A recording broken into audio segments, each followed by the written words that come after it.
How to check screen time on iPhone. So all you have to do is to go directly here to your settings area and scroll down up until you see the second section here. You will see notifications, sounds and haptics, focus and screen time. Tap on screen time and basically this is how you check your screen time on iPhone.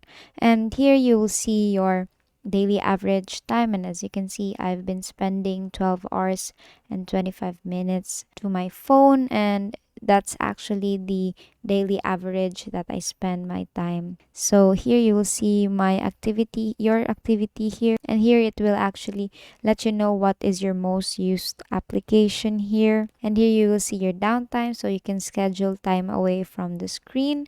If you actually turn on your schedule there, you can also have an app limit so it will limit my usage for the application. And of course, since you want to check your screen time, you have to turn on your screen time. And then that is how you check screen time on iPhone, and that is all for today. If this video helped you, please give us some thumbs up and subscribe to our YouTube channel for more tutorials.